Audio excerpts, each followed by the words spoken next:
네, 국회에서는 이른바 여당 소속 장관 후보자 3인의 인사청문회가 사실상 파행으로 치닫고 있는데요. 지금 관련해서 전문가 두 분 모시고 이야기 나눠보도록 하겠습니다. 김현 더불어민주당 대변인, 김형두 전 국회 대변인 나오셨습니다. 안녕하세요. 네, 안녕하십니까. 안녕하십니까. 최영두 전 대변인이시죠? 네. 죄송합니다. 다른 게 아니라 오늘 아침 상황을 좀 정리를 해봐야 될 것 같습니다. 오늘 사실 3명의 인사청문회가 예정이 돼 있었지만 사실상 파행하고 있습니다. 김영춘, 도종환 후보 같은 경우는 질의 시작을 못하고 정회를 했고요. 김부겸 후보자 같은 경우는 아예 시작조차 하지 못했습니다. 오늘 사실상 어느 정도 좀 예견이 됐던 상황이라고도 볼 수 있습니다. 어제 이제 김상조 공정거래위원장을 임명을 하면서 이제 사실은 자유한국당이 반발을 하게 된 거거든요. 오늘 아침 상황 어떻게 좀 보고 계신가요?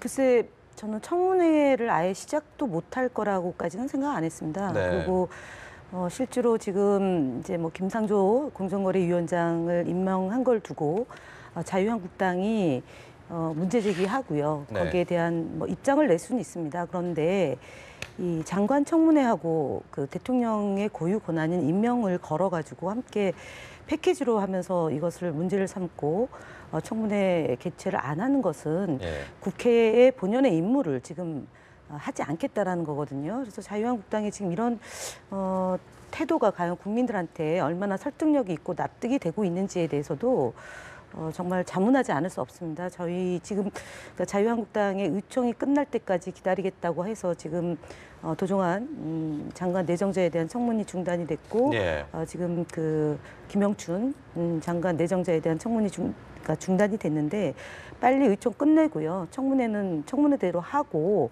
그것에 대한 결과를 어떻게 할 것인지에 대해서는 또 자유한국당에서 의논을 할 문제다라고 보여집니다. 네.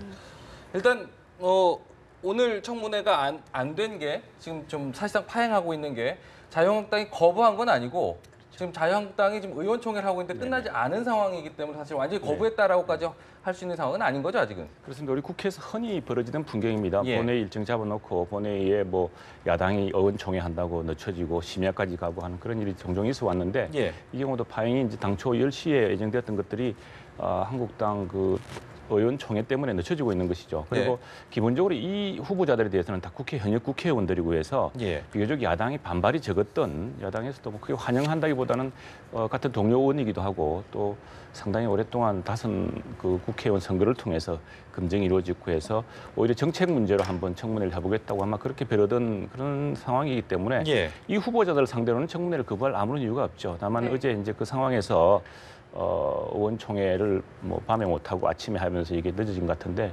한국당으로서도 이 청문회를 파행시키거나 이거 할 명분은 없다고 봅니다. 그래서 그 부분은 해소될 테고요. 통상 이제 의사 진행이 이런 야당의 의원총회로 진행이 좀 늦어지는 게 종종 있기 때문에 아마 그런 시간차의 문제 아닌가 싶습니다. 네. 오후에는 이제 청문회가 예정대로 진행이 될 거라고 보시는 입장이신지요? 네, 진행이 돼야죠. 진행이 돼야 안 되겠습니까? 이 사실은 이 의원들에 대해서 한국당 의원들조차도 이분들을 반대하는 것은 아니고 다만 어제 이제 뭐 청문 과정 절차 그리고 김상조 대통령 임명권이기 때문에 그런데 이제 거기에 대해서 야당의 입장 그런 것 같습니다. 대통령이 임명권자로서 그렇게 했으면은 거기에 대한 무슨 좀 말이라도 있어야 되는 거 아니냐 이런 것일 테고요. 지금 야당이나 참 여당이나 특히 정부 여당은 참 난처한 상황이 되었지만 종전에도 뭐 역지사지를 해보면은 지금 야당이 된 한국당도 과거에 민주당의 반발 속에서 그 후보자를 강행한 적이 있습니다. 뭐 그런 것이 있기 때문에 그런 역지사지로 이런 문제를 좀 봐야 될 것 같고요. 그래서 아마 좀 합리적인 대화를 통해서 이 문제가 해결돼야겠습니다. 일단 자유한국당에서는 또 바른정당도 마찬가지 입장을 밝혔습니다.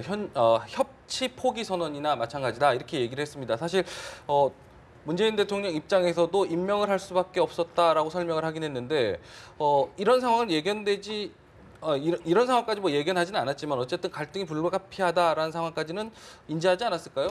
일단은 지금 이제 김상조 공정거래위원장의 임명하면 안 된다라고 얘기하면서 지금 자유한국당에서 얘기하는 게 비리 3종 세트라는 표현까지 써가면서 문제를 삼고 있어요. 그런데 김상조 위원장의 문제는 사실은 의혹 해명이 거의 다 대부분 됐거든요. 국정 운영을 원활하게 하기 위해서 좀 이렇게 많은 협조를 요청을 했는데도 불구하고 자유한국당에서는 끝까지 하면 안 된다라는 건데 그 하면 안 된다라는 이면에는 김상조 위원장에 대한 거부보다는 다른 정치적인 목적이 있다라는 건 국민들이 다 알고 있는 거지 않습니까?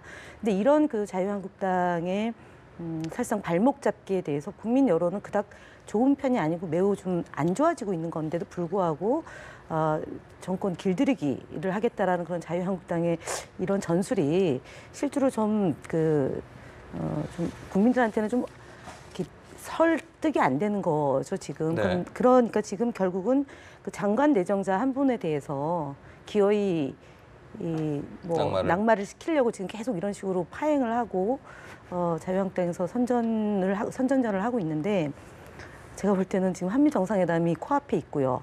그리고 한미 동맹이 무엇보다도 중요하다는 걸 강조하고 있는 자유한국당의 기본적인 이 철학과 노선과 가치에도 부합되지 않는다. 그러니까 일을 하다가 혹시 문제가 생기면 그때 가서 평가하면 되는데 시작조차도 못하게 하는 것은 저희가 야당 때 이런 적 없습니다. 사실은 특히 정부 초기에 인수위도 없는 상황이라는 것을 국민들은 다 납득하고 있는 거 아닙니까? 그리고 그 결격 사유라고 할 만한 거리도 사실은 안 되기 때문에 지금과 같은 자유한국당이 계속 의원총회를 하면서 지연하고 있는 부분에 대해서는 좀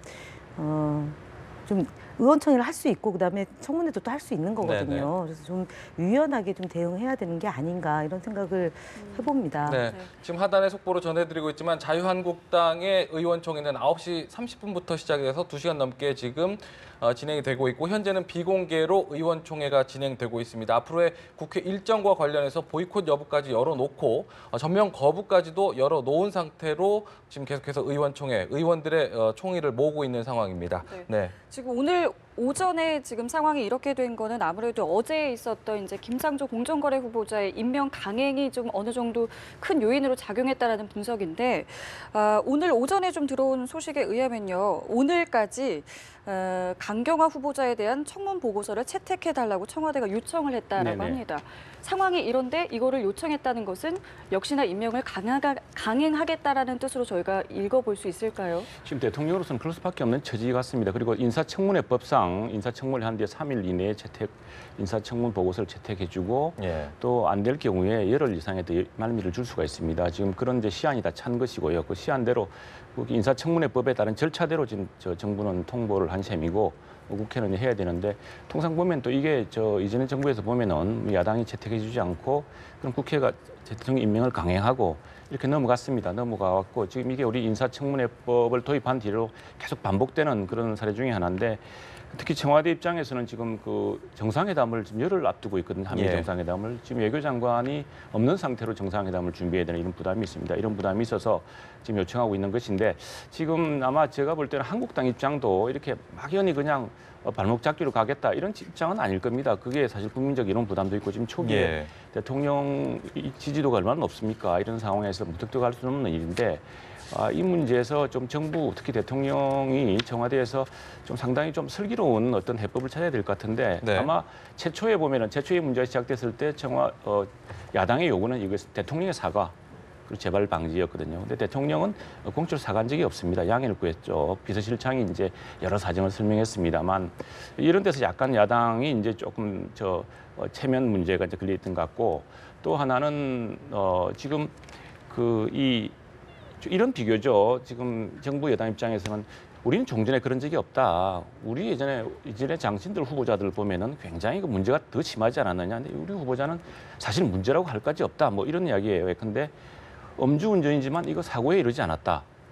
위장전입이지만 부동산은 아니었다. 근데 사실 똑같은 겁니다. 음주운전은 이것 때문에 역대 정부에서 많은 공직자들이 임명이 안 됐습니다. 왜냐하면 음주운전 이거는요 자기 문제가 아니라 잘못하면 타인을 크게 다칠 수 있는 미필적인 굉장히 큰 범죄 문제거든요. 사회적 기준선도 높아졌고요. 맞습니다. 그래서 이제 사실 난감하고요. 아마 이 문제는 뭐 대통령으로서 어쩔 수 없는 처지가 있죠. 이게 갑자기 찬핵이 되어서 또 탄핵 이후에 바로 대통령 선거가 이루어져서 아무런 준비 기간도 없이 이제 한 달이 넘었습니다만 바로 집권을 해야 되고 여러 나라 안팎의 사정은 어렵고 이런 상황에서 굉장히 어려운 상황인데 상호 이제 이런 이해 바탕 속에서 서로 양해를 구하고 사과를 하고 협치를 하고 하는 이런 어떤 절차가 필요할 것 같고 지금 지금 여당의 중진인 문희상 전 부의장이 말씀하셨습니다만 이제 사실은 시간이요 대통령의 시간에서 국회의 시간으로 가고 있습니다. 예. 그 대통령으로서도 국회에서 이제 시정 연설을 통해서 협조도 가고 했습니다만 우리가 종종 이제 지금 청와대가 특히 미국 대통령 나오는 영화 웨스트윙 좋아한다 그러지 않습니까? 웨스트윙 보면은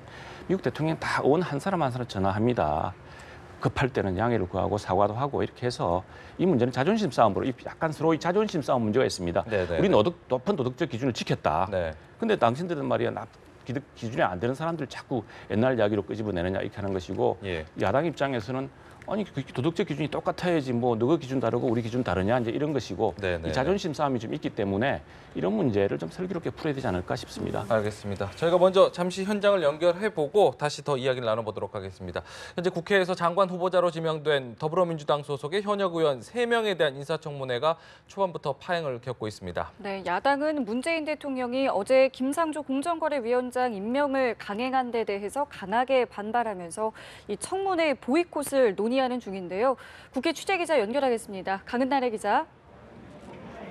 네, 국회입니다. 당초 오전 10시부터 행정자치부 김부겸, 해양수산부 김영춘, 문화체육관광부 도종환 장관 후보자가 인사청문회 검증대에 오를 예정이었습니다.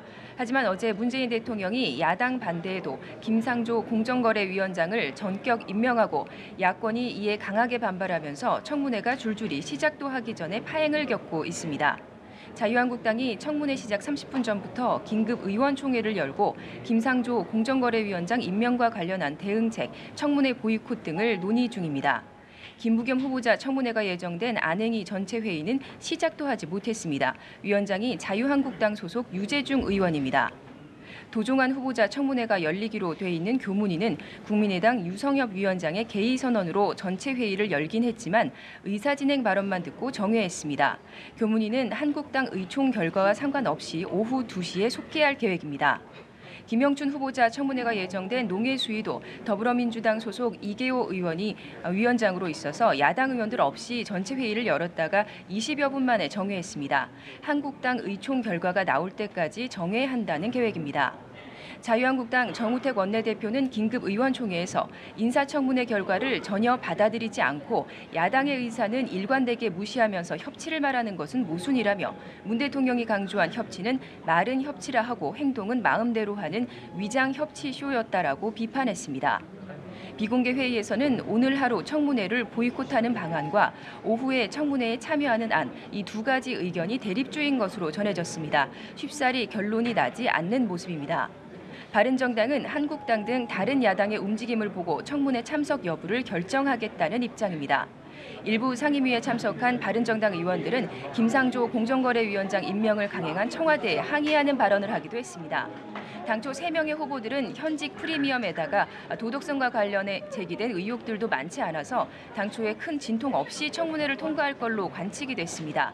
실제로 2000년 고위공직자 인사청문회 제도가 도입된 이래 현역 의원이 낙마한 사례는 없었습니다. 현역 불패라는 말까지 나왔을 정도인데요. 하지만 바로 김상조 공정거래위원장 임명으로 전국이 급냉하고 추경 문제까지 맞물리면서 상황이 간단치 않게 됐습니다. 또 김희수 헌법재판소장 후보자와 강경화 외교부 장관 후보자의 인사청문 보고서 채택이 지연되고 있어서 청와대가 계속 강공으로 밀어붙일지에도 관심이 쏠리는 상황입니다. 청문회가 열린다면 야당은 김부겸 후보자에 대해 논문 표절 의혹과 더불어서 국회의원 지위를 이용해서 아내 회사의 물품을 관공서 등에 납품했다는 의혹을 캐물을 것으로 예상됩니다. 김영춘 후보자와 관련해서는 의원 임기 중에 사기업 건강보험 직장가입자로 등록한 것이 확인돼서 논란이 일고 있습니다. 도종환 후보자는 교통법규 상습 위반과 농지법 위반 의혹이 제기됐습니다. 지금까지 국회에서 전해드렸습니다. 네, 국회 현장 연결해서 현재까지 분위기 다시 한번 정리를 해봤습니다. 앞서서요, 최영두 대변인께서 자유한국당으로서도 자존심이 굉장히 많이 상했을 거고 체면을 많이 구겼을 거다. 협치를 할 수 있는 명분을 좀 줘야 될 것 아니냐 이렇게 이야기를 했거든요. 어떻게 보시나요? 그 문제 역시도 네. 그러니까 청와대에서 비서실장이 사과를 했고 대통령이 유감 표시를 하셨고요. 예. 그 이후에 시정연설 오셨을 때도 이제 여야 원내대표하고 당대표 다 만나시고 그리고 그 이제 상임위원장단과도 회동을 하신 거 아니겠습니까? 예. 그리고 오늘은 좀 다르긴 하더라도 지방자치단체장들도 만나가지고 얘기를 하시는데 지금 어디까지를 해야지 협치를 하고 있고 대통령이 소통하고 있다라고 보는지에 대해서도 묻지 않을 수가 없는 게요. 지금 그러니까 예를 들어 다른 야당들의 경우는 협력하고 있고 협치가 이어지고 있기 때문에 지금 반응들이 나오는 거 아니겠어요? 그런데 유독히 자유한국당만 사전에 협의를 안 했다 또는 뭐 대통령이 사과를 하지 않았다 그래서 묵과할 수 없다라고 얘기하는 건데 네. 제가 볼 때는 자유한국당이 좀 이렇게 역지사지를 좀 해야 되는 게 아닌가. 이전에 그러니까 지금 이 국면 자체가 벌어지고 있는 상황에 대해서 원인 제공을 한 정당이잖아요. 그렇다면 그러니까 결격 사유가 다소 있다 하더라도 국정 운영을 원만하게 하고 협력할 것은 협력하고 비판할 것은 비판하겠다는 애초에 취지를 살려서 지금 정치를 좀 하셔야 되는데 자유한국당이 현재는 그렇지 않은 것 같습니다. 네. 네. 한 가지 더 지적하셨던 것 중에 하나는 문재인 대통령이 공약하면서 기준선을 높여놓고 거기에 대해서 지금 결격 사유가 꼽히는 후보들을 내놓은 다음에 이걸 지적하는 야당에 대해서 명확한 사과나 해명이 없었다라는 지적도 분명히 있습니다. 그 부분에 대해서도 2005년도 7월 25일 날 인사청문회가 도입되기 전에 일어난 일들에 대해서는 그러니까 지속성과 그다음에 뭐 고의성 이런 네. 것들을 들어서 사전에 검증 과정의 절차를 밟았다라고 얘기한 거고요. 2005년 7월 25일 이후에 위장 전입이나 주민등록법 위반의 경우는 원칙적으로 배제하겠다는 입장에 대해서 여야 대표들한테 이미 전달이 된 거고 대통령도 그런 취지로 말씀을 하셨죠. 그리고 국정기획자문위원회에서도 인사청문회와 관련해서 좀 더 세부적인 지침을 좀 만들어서 국민들의 눈높이와 합의를 이끌어내는 노력들을 좀 해달라라고 구체적인 실천까지도 진행이 되고 있는 상황입니다. 그래서 네. 지금 말씀하고 계시는 대통령이 후보 시절에 내놓았던 공약이 다 이제 온전하게 지켜지지 못한 점에 대해서도 유감을 표시한 거죠. 100% 네. 결함 없는 사람은 없지 않느냐. 예. 찾다 보니 그런 문제가 있었다라고 얘기했고 또 인사청문회 이 시스템 자체가 저희가 인수위가 없다 보니까 검증 과정에서의 그러니까 더 천천히 할 수 없었던 부분도 있었다라고 얘기를 했습니다. 그러니까 지금 그러니까 검증은 검증대로 촘촘히 지켜보고 현미경처럼 들여다보는 것도 맞지만 네네. 그렇다고 이분의 그러니까 저희가 인사 검증을 하는 게 떨어뜨릴 목적으로 하는 것이 아니지 않습니까? 그래서 그 직을 수행하는데 능력이 있는지 여부도 같이 보는 거기 때문에 예. 검증도 검증대로 하지만 그러니까 능력이 만약에 맞다면 일을 시키고 그것에 대한 국민들의 판단까지 구해봐야 되는 게 아닌가. 그게 정치가 아닌가 싶습니다. 네. 네. 지금 보면은 어쨌든 민주당으로서도 지금 자유한국당을 향해서 발목 잡게 하지 말아라 이런 말을 하고 있습니다. 사실상 어떻게 보면은 이런 상황에서 좀 어르고 좀 달래는 듯한 모양새도 좀 보여줬으면 좋겠지만은 발목 잡게 하지 말아라 이렇게 강하게 이야기할 수 있는 부분은 앞서서 많은 분들이 얘기하셨지만은 어찌 보면 높은 지지율, 국민적 여론이 좀 배경이 되지 않았나 이런 생각도 좀 들기는 하고요. 이게 항상 역대 정부들, 역대 대통령과 여당이 이제 지지는 오류 중에 하나 보면은 네. 우리는 옳고 당신은 틀렸다는 겁니다. 그리고 또 항상 대통령은 국회를 압박합니다. 그리고 나중에는 국회가 아주 그 비효율적이고 말하자면 욕먹을 집단이라고 이렇게 이제 다시 공세를 옮겨갑니다. 이제 그런데 사실 현실을 보자면은 국회는 사실 그때 민의의 반영이거든요. 지금 결국 한국당은 자기 당의 명운을 걸고 지금 게임을 하고 있는 셈입니다. 이 부담스럽죠. 지금 이 정부의 조각을 하는 여기에 발목을 잡고 있다는 것은 사실 스스로도 굉장히 부담스럽고 잘못하면 큰 역풍을 받을 수 있는 일이거든요. 근데 왜 그러느냐? 아마 일정한 자기 지지 기반에서 그런 여론이 있기 때문이고 그렇게 함으로써 자신들의 지지 기반을 강화하겠다는 이게 정치의 현실입니다. 예. 그리고 또 하나 다행스러운 점이라면은 과거는 우리 강대강의 양당 구조였는데 지금은 이제 3당, 4당 구조가 되지 않았습니까? 그러니까 어느 한 당이 이렇게 강경하게 나가더라도 그 당에 대해서 아주 그 원천적으로 이 문제를 파행시킬 만한 정도가 아니라면은 또 이게 다소 불만족스럽더라도 어느 정도 70% 정도의 합의를 구한 상태로 갈 수가 있는 지금 정치 구도가 됐다는 점은 그나마 이전의 양강 구도와는 좀 다른 차별적인 좋은 점이고 지금 이제 야당 입장에서 계속 같은 이야기지만 그 사실은 뭐 이 여당도 전혀 의도하지 않은 것이고 네. 정부로서도 아니 어떻게 이런 사람을 내려고 안 그랬겠죠. 근데 이제 사실 사람들 마음이 그렇지 않습니까? 아 모두들 그래도 좀 이렇게 민주당 정부를 위해서 일하고 또 진보적인 목소리를 높이는 사람들이면 훨씬 더 깨끗하고 도덕적으로 아주 우위에 있을 줄 알았는데 조금 실망스러운 것도 사실이거든요. 근데 이제 이걸로 가지고 너무 발목 잡는다는 것도 또 이제 지지자들 입장이나 중도적인 입장에서도 뭐 지나친 거 아니냐 생각할 수가 있는데 네. 그래서 이 문제를 저는 말이죠. 너무 흑백이나 선악이나 이렇게 하지 말고요. 아, 이거 참 잘하려고 했는데 이거 하다 보면 이런 일이 생겼다. 이 점은 정말 특히나 이건 임명권자인 대통령이 세운 높은 기준과 또 그 기준을 바탕으로 이렇게 후보자를 지명을 한 거거든요. 예. 사실 이건 대통령입니다. 이건 후보자가 사과해야 할 문제가 아닙니다. 예. 이 문제는. 그리고 여당 대표나 비서실장이 사과할 문제는 아니고요. 사실 어떻게 보자면은 예. 그건 설명을 할 뿐이죠. 여러 입장을 양해를 해다 설명할 뿐이지만 궁극적으로는 대통령이 큰 틀에서 이 문제를 포괄적으로 야당의 협조를 구하고 우리가 그렇게 하려고 그랬는데 안 된 것은 나도 유감이고 나도 미안하다. 그러나 좀 더 큰 걸 보자라고 이렇게 나가야 할 대목인데 네네. 이 대목에서 자꾸 지금 무슨 여론조사 결과도 다 다릅니다. 또는 무슨 지금 드러난 문제점 몇 문제를 조금 더 이렇게 좋게 설명하려고 변명하려고 하는 게 자꾸 어떤 반발을 불러일으키는 측면이 있는 것 같습니다. 네.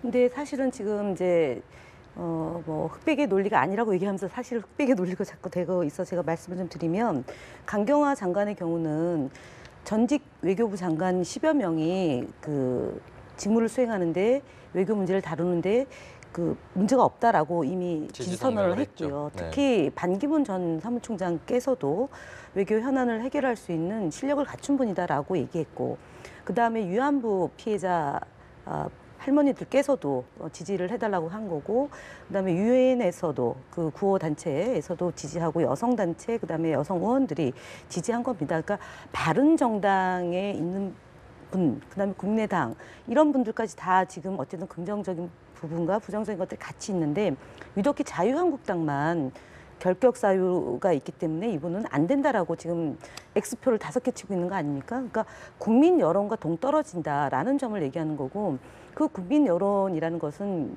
과학적인 수치로 얘기하는 거지 않습니까? 지금의 이제 여론조사라고 하는 것은 예. 여론조사의 상당 부분이 강경화 장관에 대해서 적격하다, 장관으로서 임명돼도 된다라고 하는 여론이 높습니다. 그렇다면 저희가 여론조사를 하는 이유가 국민의 민심을 파악해서 그것을 반영하기 위한 정치를 하기 위함 아니겠습니까? 그걸 존중해 줘야죠. 국정을 운영하고 정치라는 사람들의 태도는 그런 여론을 수렴하는 것이고요. 특히 지금 자유한국당이 자신들의 정당에 대한 지지도가 한 자릿수밖에 안 되지 않습니까? 네. 의석수는 107석인데도 불구하고요. 네. 그러면은 자유한국당의 지지 기반에서조차도 그 지금 현재 자유한국당의 정치 행태에 대해서 부정적이다라는 점을 반영되고 있다는 점을 수용해야 되는데 왜 저렇게까지 극단적으로 행태를 보이는 건지, 정치에 대한 혐오증을 사실은 국민들한테 보여주는 것밖에 되지 않습니다. 네. 네. 조금 전에 이제 최영두 전 국회 대변인은 대통령이 직접 좀 나서서 어떤 언급을 해야 된다라는 의견도 내셨거든요. 이 부분에 대해서는 좀 어떻게 보십니까? 저는 충분히 했다고 봅니다, 대통령께서요. 지금까지는 충분했다. 해왔다. 그러면요, 저는 궁금한 게 또 사실은 더불어민주당 역시도 여당으로서 120석으로 여소야대 국면에서 혼자 할 수 없는 부분도 있고요. 또 자유한국당 역시도 107석의 제1야당이라고 하지만 혼자 할 수 없는 상황입니다. 이 대치 국면을 어떻게 해결해 나가야 될까? 일단 진단은 다 같습니다. 협치를 해야 된다는 말에는 공감을 하는데 해법을 내놓지 못하고 있거든요. 지금 말씀하시면은 이미 다 대통령으로서는 역할을 다 했다라고 얘기하고요. 자유한국당으로서는 부족하다라고 얘기하고요. 이 대치 정국 언제쯤 끝날 수 있을까? 국민으로서 굉장히 답답할 것 같거든요. 이 대목에서 사실 우리가 한번 모든 현상이 처음 일어나는 일이 아닙니다. 이게 예. 과거 좀 되풀이됐던 일인데 대통령이 얼마나 충분히 이게 제 이야기가 아닙니다. 네네. 왜 자유한국당으로서 상당히 굉장히 위험한 지금 상황입니다. 지금 지지율이 아주 낮은 상황에서 대통령 발목 잡기다 이렇게 될 수가 있기 때문에 그럼에도 불구하고 이런 노선을 택했죠. 그건 뭐 그 정당의 선택이고요. 그 정당에서 왜 이런 선택을 하는지는 봐야겠지만은 그러나 지금 이제 김 의원님께서 여론 지지율을 하셨지만 지금 대통령 지지율은 80%입니다. 그런데 여론조사마다 좀 다른데 여론조사 여러 가지가 있었거든요. 다른데 이 장관 후보자들에 대한 지지율은 절반을 오고 가고 그럽니다. 네네. 그러니까 이건 이제 뭐냐면 벌써 이제 약간 이 부분에 대해서 대통령에 대한 기대치와 실제로 내놓은 장관 후보자의 기대가 다르거든요. 아마 이 지점에서 야당이 이제 어떤 공세 포인트를 찾고 있는 것 같고 자신들의 결집력이나 응집력 존재 이유를 이제 과시하려는 그런 정치적인 목적이 있겠죠. 목적이 있는데 항상 형식 논리로 이야기합니다. 대통령은 다 국회 할 것 다 했다 그렇게 이야기를 해요. 네. 과거 박근혜 대통령도 보면요. 매년 국회 시정연설을 했습니다. 그런 대통령이 처음이었습니다. 민주화 이후에도 국회 대통령 시정연설을 안 했습니다. 딱 첫 해 한 번 하고요. 대부분 총리가 대독했는데 다 했고 뭐 상임위원장들 불러서 했고 여야 중진들 했고 그때마다 또 야당이 응하기도 하고 응하지 않기도 하고 이게 형식의 문제가 아니라 왜 그 똑같은 형식이 반복되는데 실질적으로 이런 문제가 비롯되고 있는가 되고 있는가 예. 이 문제는 아마 이제 결국 국민들이 판단할 것이라고 보고요. 장기적으로 이런 흐름이 아마 자유한국당이 같은 선택에 대해서 또 반드시 그 후과가 있을 겁니다. 이게 대한 자신들이 더 얻을 것인지 아니면 네. 이것 때문에 더 비난받을 것인지 이런 게 나올 것이기 때문에 그건 야당이 야당 책임으로 하는 것이고 여당과 정부는 대통령이 책임으로 이 문제를 좀 컨트롤로 그렇게 이야기하시는 분들이 들어 있어요. 아니 사실은 저 문제가 처음 나왔을 때 대통령이 아주 소탈하게 아이고 저도 잘하려고 그랬는데 이렇게 됐습니다. 이 점은 정말 미안합니다. 이렇게 하시면 끝날 문제예요, 사실은. 네. 처음에 그렇게 욕을 했거든요. 예, 그런데 예. 한 번도 왜냐하면 그건 그 이유가 있습니다. 대통령이 사실 사과한다거나 미안하다는 말을 자주 하면은요 모든 문제 대통령의 사과를 요구합니다. 네, 네. 야당에서. 네. 그래서 함부로 사과를 이렇게 남발할 수 없는 또 사과를 남발할 경우에 그 문제에 대해서 좀 너무 가벼워 보이는 리더십에 또 약간의 그 문제가 부담이 될수 생깁니다. 있죠. 이런 것들이 이제 청와대 정부팀이나 여당의 고민일 테고 하겠습니다만 네. 이 지점에서 그런 균형점을 잘 찾는 게 중요할 테고요. 문제는 형식이 아니라 실질적으로 그것이 통해야죠. 네네. 통해야 되고. 근데 뭐 지금 그 다행스러운 것은 이 지금 저 양강 체제, 적대적 양강 체제가 아니라 여기에 완충 역할을 할 수 있는 국민의당과 바른당이 있고 이분들이 지난번 총리 그 인준 때도 입장을 취해주기 때문에 다행스러운 것은 국회가 이렇게 가더라도 극단적인 대치 상황, 극단적인 어떤 그 교착 상황은 피할 수 있지 않을까. 그리고 한국당도 그런 문제에서 판단할 것이고 한국당도 어차피 임명 강행할 것이라고 생각하고 저럴 겁니다. 네. 그래서 뭐 그건 대통령의 책임과 여당의 책임을 하는 것이고 예. 야당은 야당의 목소리와 자신의 존재감을 분명히 하겠다. 그 이유를 지금 천명하고 있다고 봐야죠. 네. 지금 먼저 잠시 현장의 상황을 좀 정리를 한번 해드리겠습니다. 자유한국당 오전 9시 30분부터 의원총회를 하고 있었는데요. 지금도 마찬가지로 의원총회 계속되고 있습니다. 현장에서 들려오는 얘기로는 잠시 뒤에 어느 정도 상황이 정리되면 정우택 원내대표가 직접 입장을 발표할 수도 있다. 이런 소식도 지금 전해오고 있는데 현장에서 발언이 시작되면 저희가 현장을 바로 연결해서 다시 한번 좀 들어보도록 하고요. 네. 말씀하셨지만은 사실 이번 인사청문 전국과 맞물려서 사실은 6월 국회에서 해야 될 일들이 굉장히 많이 있습니다. 뭐 추경도 마찬가지 있고요. 일단은 새 정부가 시작했을 때 정부조직법 처리도 문제고요.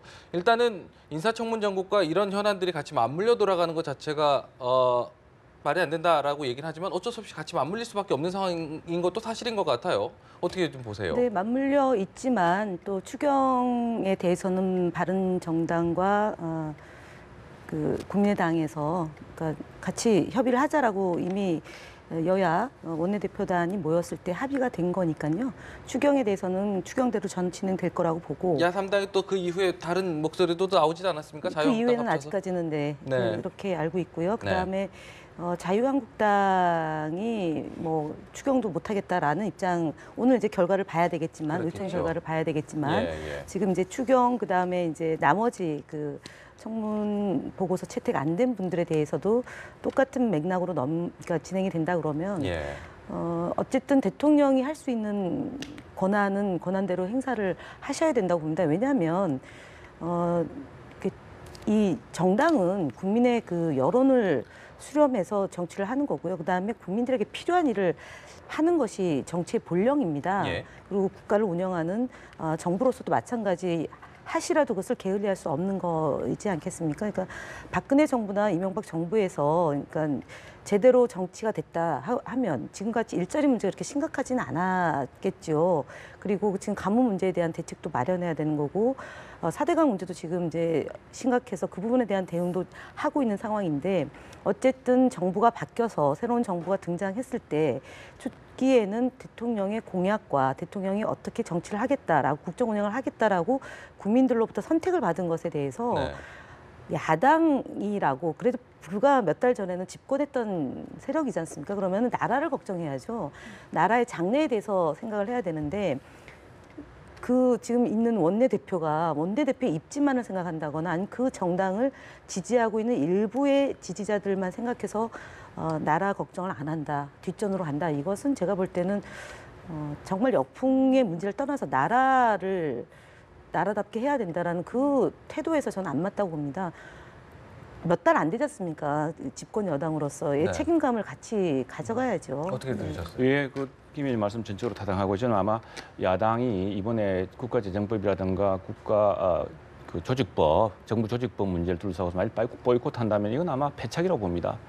국회는 국회 내에서 싸워야죠. 국회 내에서 토론하고 청문회 내에서 따져서 그 후보자의 문제점을 낱낱이 밝혀내고 했어야죠. 그냥 밖에서 이렇게 하는 건 옛날에 50대는 도저히 뭐 이 의석수로나 또는 뭐 여러 가지 방법이 없으니까 그 당시에는 뭐 사실은 안기부라든가 이런 걸 통해서 또 보안사 얼마나 무서운 시절이었습니까? 그래서 국민들의 도움을 얻기 위해서 장애로 나갔다고 하지만 지금은 그런 상황이 아니거든요. 의석수로 야 3당의 힘을 합치면 얼마든지 야 3당의 의원들을 할 수 있습니다.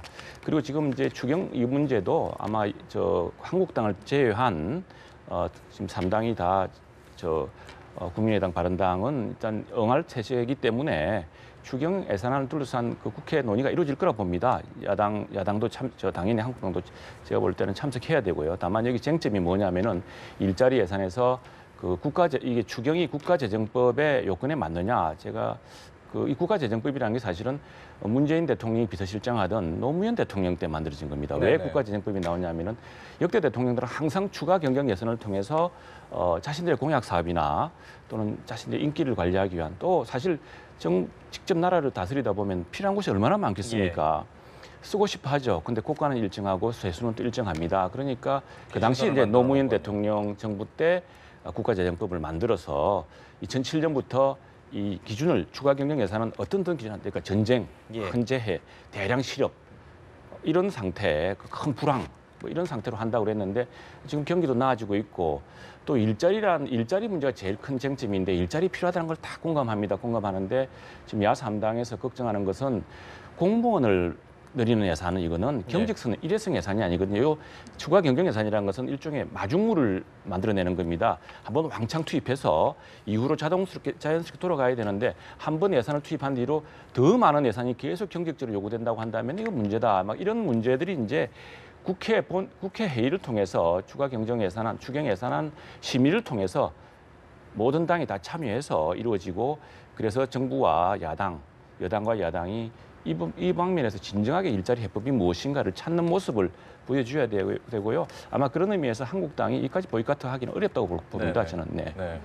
이 말씀 어떻게 들으셨습니까? 일단은 그 일자리를 공공 부분의 일자리 늘리는 건데 결국은 국민들이 낸 세금을 국민에게 돌려드린다는 개념으로 접근을 하셔야 되고요. 두 번째는 좋은 일자리를 만들면 그 일자리를 마련된 분들이 본인한테 들어온 월급이나 이런 거를 쓰게 되지 않습니까? 경직성이 아니고요. 쓰게 되면 경기 활성화도 하는 거고 결국은 청년 일자리 문제에 대한 거가 매우 심각하다. 이거는 청년들이 일자리를 못 갖는 것은 바로 부모들에게도 영향을 미치는 거 아닙니까? 그래서 전체적으로 대한민국 경제가 선순환하는 구조가 안 되고 있기 때문에 저는 공공 부분의 일자리를 늘려서 국가가 세금으로 하고 그것이 바로 또 국민들에게 돌려지는 이런 형태로 운영되는 것에 대해서 마다할 이유는 아니다. 왜냐하면 결국은 기업에서 일자리가 제대로 확보가 안 되고 경기가 안 좋으니까 안 되니까 국가가 존재하는 이유는 국가가 나서서 해야 될 영역부터 먼저 하자라는 알겠습니다. 취지입니다. 일단 자유한국당의 입장은 저렇게 정리가 된 것 같습니다. 오전에는 거의 뭐 국회 모든 일정까지 보이콧할 것 가능성까지 열어두고 논의를 한다고 했는데 일단은 좀 당장 파행하는 것에 대한 부담은 좀 느꼈던 것 같습니다. 어떻게 보셨어요? 블러핑이라 봐야죠. 저런 게 뭐 국회에서는 자주 있고요. 그리고 사실은 지금 상황상 지금 이게 과거에 뭐 50시대도 아니고 굳이 이제 밖으로 나가서 뭘 싸울 일이 있습니까? 지금 사실 저 야당 입장에서는요, 이 청문회 정국을 통해서 다시금 존재감을 보일 좋은 기회입니다. 왜냐하면은 이 후보자들이 사실 약간 당혹스러운 여러 문제들이 드러났거든요. 예. 그래서 초기에 아주 도덕적으로 더 높은 기준에 따라 시작했던 정부에서 어느 정도의 이런 문제점이 드러났기 때문에 그걸 지적하고 대신에 좋은 정책적 대안과 선도적인 협치의 모범을 보이면 오히려 국민적 지지를 얻을 수 있는 기회입니다. 그런데 이걸 걷어차고 밖에 나가서 말하자면 떼쓰듯이 이렇게 할 경우에 사실 국민들이 더 좋게 안 보겠죠. 그래서 사실 야당으로서는 정상적인 정당이라면은 이걸 뭐 박차고 나가서 어떻게 하기 어렵다고 봤고요. 저는 아까도 말씀드렸습니다만 예, 예. 다만 이제 그 아침 상황에서는 좀 블러핑 또 여러 언론에서 또 이렇게 그런 것들을 여러 가지 다양하게 해석을 하니까 한 일이었고 어총 시간을 좀 길게 가지고 다양한 의원들 발언이 있으니까 듣기 위해서 시간이 좀 늦춰진 것일 뿐이다라고 생각하고 뭐 당연한 저 수순이라고 생각을 합니다. 네. 네. 일단 뭐 어제 있었던 김상조 공정거래 후보자의 임명 강행에 대한 이야기도 좀 있었고요. 어쨌든 예정된 청문회는 오후에 진행이 됩니다. 어떻게 좀 얘기 들으셨어요? 그러니까 정우택 자유한국당 원내대표가 9시 반 의총 공개 발언에서 하신 말씀이 좀 전에 나왔던 그 맥락이고요. 네. 그리고 의원들 안에서 이제 찬반 양론이 그렇죠. 꽤 길게 있었던 것으로 보여집니다. 네. 특히 그러니까 국민의 마음을 제대로 헤아려서 국정을 운영하는 것이 이제 정치의 본령이다라고 앞서도 말씀드렸던 것인데요. 예.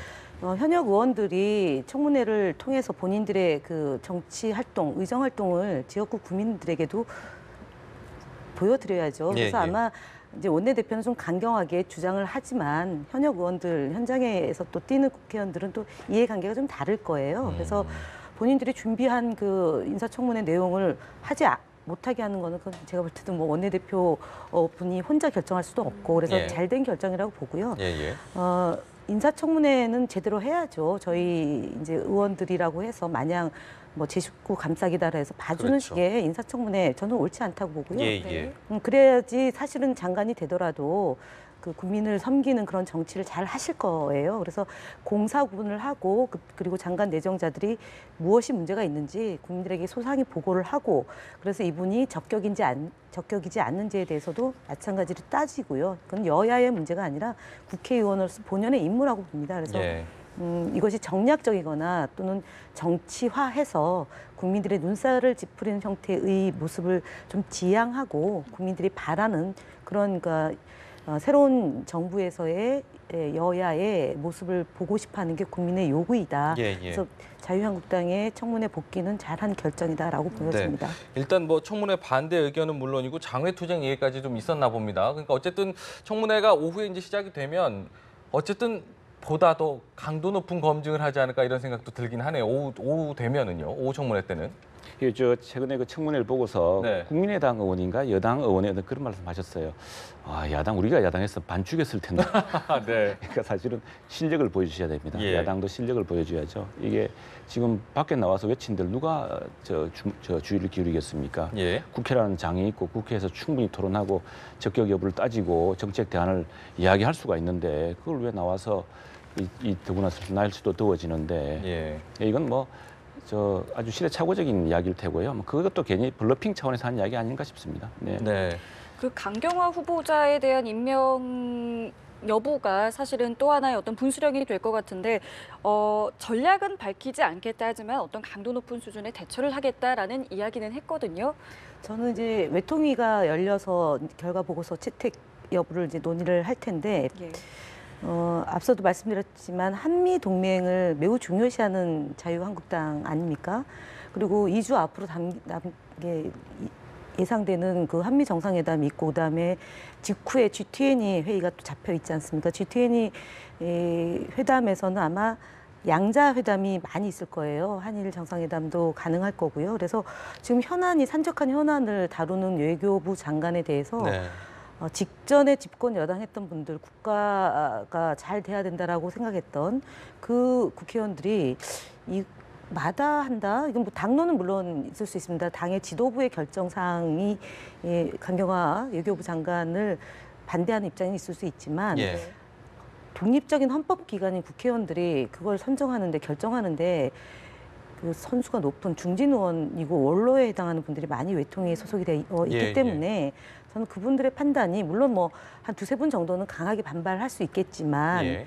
강경화 외교부 장관 내정자에 대해서 청문 보고서 채택까지 안 한다라고 보지는 않습니다. 네. 저도 현명한 판단을 할 거다라고 기대합니다. 마지막 1분 정도 남았는데 어떻게 좀 전망을 하시는지 마지막으로 좀 들어보겠습니다.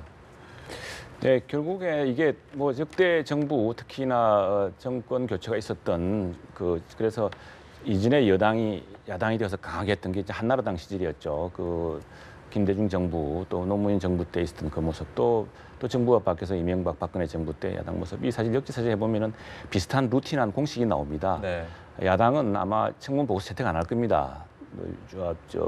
몇몇 지금 쟁점 중인 장관은 그리고 이제 대통령은 임명하게 될 테고 네. 또 시간이 흐를 테고요. 그 과정에서 이제 너무 감정의 골이 깊어지지 않도록 또 서로 자존심 상하지 않도록 서로 해주고 국회 의회 정치라는 게 그렇지 않습니까? 이게 오로나싱 게임이 아닙니다. 네, 네. 이 다소 조만 조금 더 많이 조금 덜 그리고 좀 더 빨리 조금 더 천천히 뭐 이런 어떤 그런 정치적 그 절충의 예술이 좀 필요한 시점 같고요. 예. 또 이런 점에서는 어쨌거나 국민적 기대가 높았던 반면에 이 약간 못 미쳤던 후보자들을 하게 된 데 대한 포괄적인 어떤 입장 표명이 있어야 될 거로 보고 또 여기에 대해서는 여야가 재발 방지를 위해서 이제 벌써 2번씩 해봤지 않습니까? 그렇죠. 이제 이러지 말고 청문 방식을 바꾸자든가 이렇게 되면요 앞으로 장관 하자는 사람 없을 것 같습니다. 제가 보니. 알겠습니다. 일단 감정의 골이 깊어지지 않도록 하자라는 말씀에 저는 방점을 좀 두고 싶네요. 알겠습니다. 저희 두 분 말씀 여기서 마무리 짓겠습니다. 오늘 말씀 고맙습니다. 고맙습니다. 네.